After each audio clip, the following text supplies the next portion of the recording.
Welcome to Finding Avalon, the podcast that amplifies disabled voices. I'm your host, Jenna, a disability inclusion advocate, communicator, and storyteller. This is a place where disabled folks correct the narrative by sharing authentic lived experiences. Join me as we explore life with disability through our lens, because representation matters.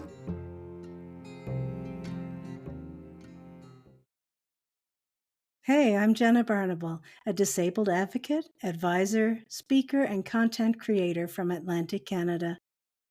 I created the Finding Avalon podcast to educate, share, and amplify stories from an authentic disabled perspective. With 20 episodes in its very first season, this indie podcast is for disabled advocates and community allies to come together to learn, unlearn, and show the world a more accurate, empowered view of disabled life and leadership.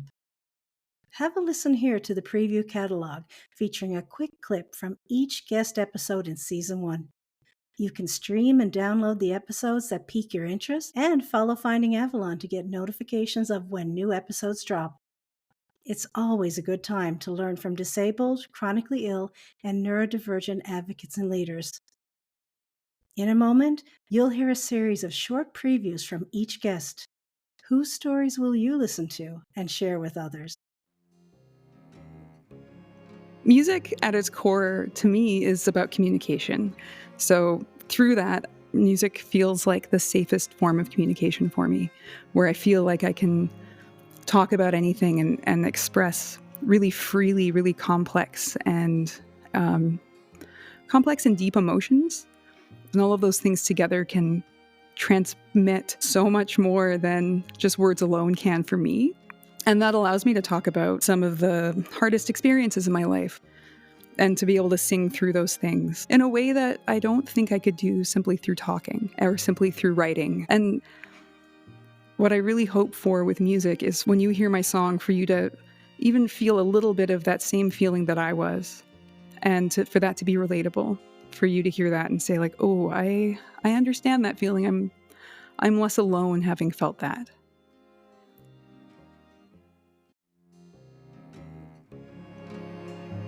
People don't want to be seen as vulnerable. You're not allowed to be vulnerable, to need something or to need help. A lot of people feel guilty from being vulnerable. And we all want to be strong, but there's a limit in what we can do. We are not superheroes and super powerful. And at some point, we need to accept that there will be limitations and there might be things you can do to accommodate those limitations. Some might be easy, but for some others, you might need to raise your voice a bit harder if you want to get things done.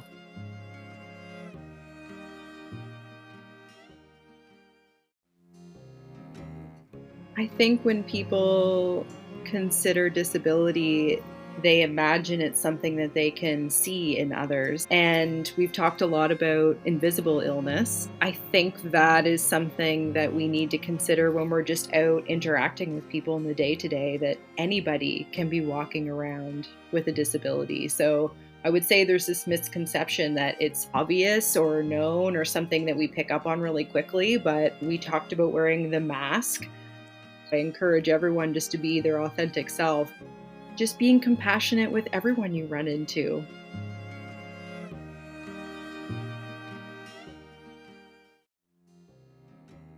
I feel like it was kind of like the biggest therapy project I probably could have done, because I really dived into what it was like to, go blind, and every single night would get up on stage and cry to a whole new audience about what happened to me.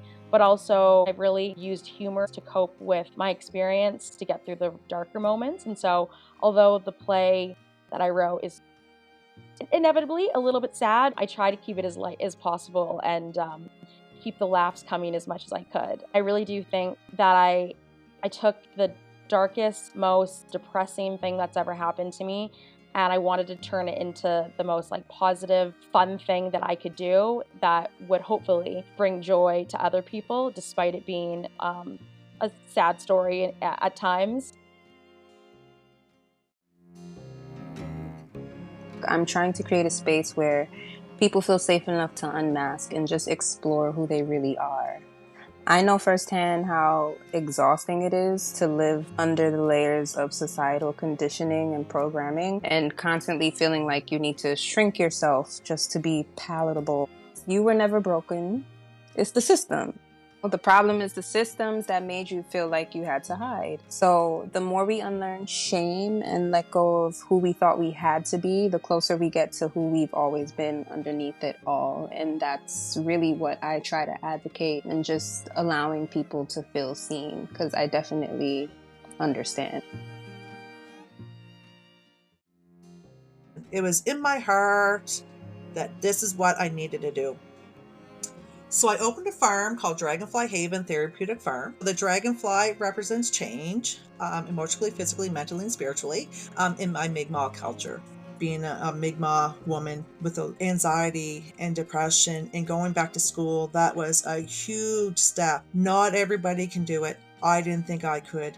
But I had a good support network. I did everything I possibly could. I balanced a job, schooling, and raising 3 children. I'm proud of myself because I never thought that I was going to be able to graduate high school and graduate from college. I never thought I could do any of that because I thought my mental illness was holding me back. My sister's addiction went back several years. She had an operation, and after that operation, she was prescribed opioids. And she came to me and she said, I can't go one day without one of these pills. I didn't know what I was looking at the time. I would do it entirely different if I knew then what I know now. But all I can do is talk about it so people can have the empathy when the person's still with you. When you know someone has chronic pain, and she would tell me that, I would hear her, but I wasn't really hearing her. I will always have that regret. I can hear the words she'd say to me so clearly. And yet it's been 5 years. In that 5 years, I've learned a lot about addiction, about opioid poisoning. It's scary how prevalent it is. They're saying now it's 20 Canadians a day are dying of opioid poisoning. I'm the only nurse in the UK at the minute who is still working clinically with a wheelchair and an assistance dog, which is amazing and frustrating at the same time. I have spoken at every event that I can to try and make health and social care a more accessible career pathway for people with disabilities. There's been so much time passed since I started making noise about this that feeling like nothing's changed is one of the most frustrating feelings ever. I've spoken to so many nurses who, once they became wheelchair users, were no longer as welcome in their position, and they either got medically retired or they quit so that they didn't. It's a hard position to be in because people with lived experience have so much more they can offer, and that can bring such a different perspective to providing healthcare that we should be embracing it better. Everybody says like, oh, it's so inspiring to see you being a nurse, but like, it shouldn't just be me.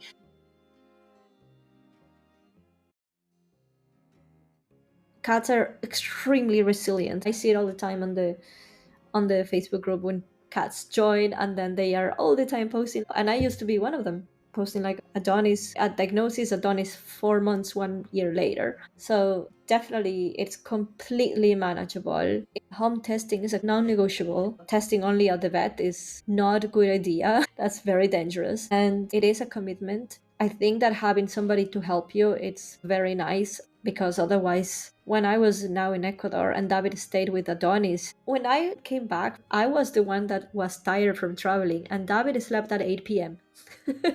He was so tired because it is a lot of work. So I really applaud people that are doing this alone, because I do this with David. Like I'm going to stay late watching his glucose, and then David gets up at 6 a.m. and does his insulin.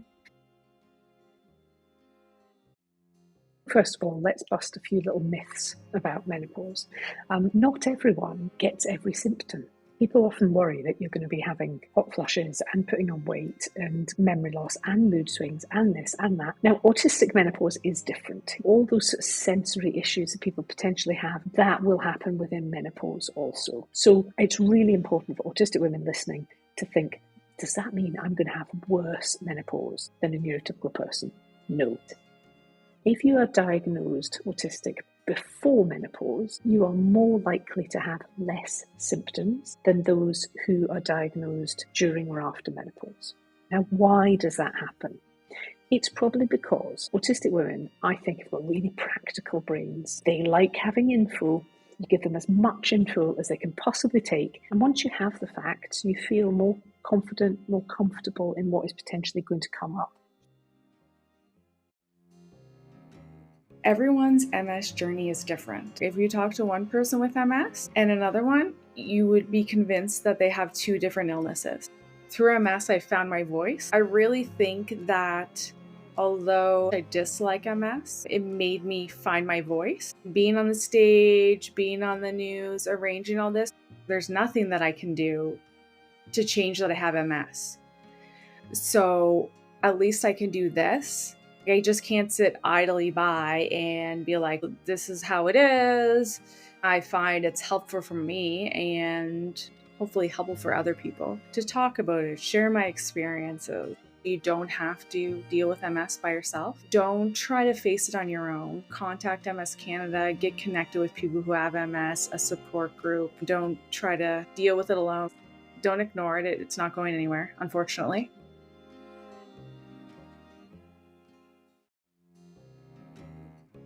There's several things that brought me to this line of work, but I have to say that my mother, who lived with disabilities and had a lot of health issues, really, I think from an early age got me thinking about how I could help people feel better.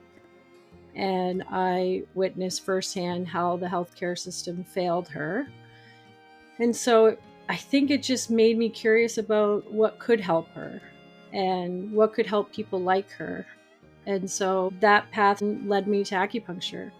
It sounds kind of strange to enjoy sticking needles in people, but I really do enjoy it so much, mainly because there's this energy that is all around us that is accessible to all of us that can help us at any given time. And acupuncture is just one way that can help unlock that mystery, that healing energy all around us. There are so many misconceptions about high masking autism. People think that we are quote unquote high functioning. They think that we are less autistic, that we're not struggling, that we have low or even no support needs at all. Masking is a trauma response, or at the very least, a survival response. What I believe this means is that our brains and bodies learned as children that displaying autistic traits leads to risk of trauma, abuse, abandonment, and isolation, which are things that the nervous system takes incredibly seriously in terms of survival.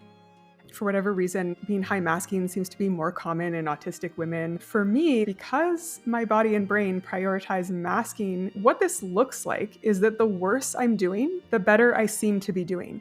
Because as soon as I start struggling, my mask clicks on. We hide our traits and our support needs as a survival response.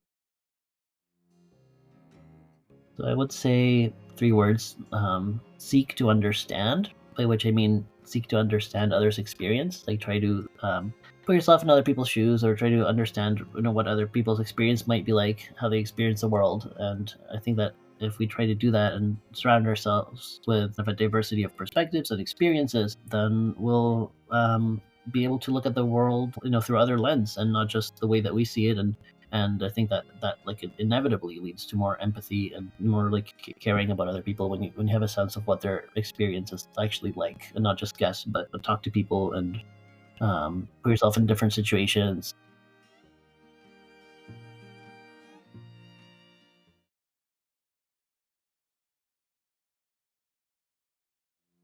I want to name a few specific patterns that women, especially neurodivergent women, should be taught to recognize. These are things that I wish someone had pointed out for me. Things like narcissism and fragility. So where any expression of your perspective or your emotions is met with defensiveness or collapse, and you are made to feel that you're in the wrong. Or DARVO, which is, when you try to address something and you are met with denial, attack, and then the reversal of victim and offender. So you're all of a sudden you're in this argument that they are the victim. Alongside naming these red flags, though, I also want to point out two really crucial truths. I think one of them is that, the general public really does not recognize how widespread the programming is for women to believe that we are the problem, or how they, the public, participate in that programming. And secondly, as a victim, even when you see the situation clearly, it is often neither safe nor possible to leave right away.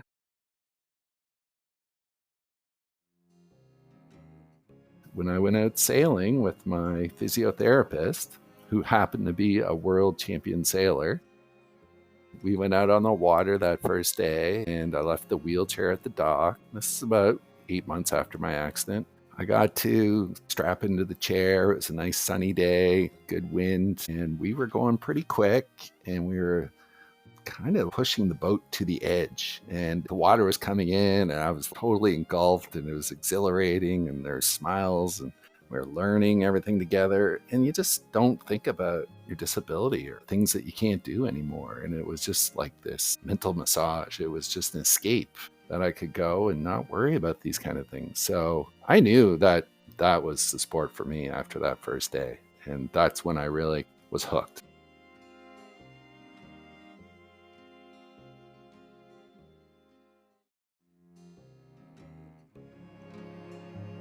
On International Women's Day in 2023, it was a wonderful surprise to be honored among Atlantic Business's 25 most powerful women in business.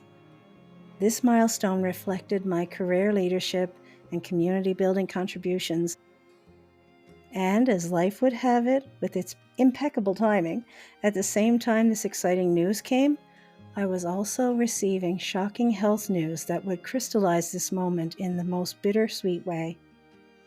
At the top of my career, having just started a brand new chapter, I learned that my life would never be the same again.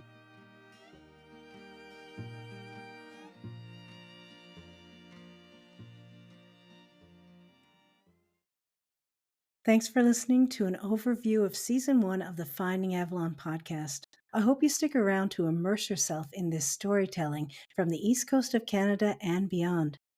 Leave a comment, like, and share your favorite episodes to help Finding Avalon reach more people.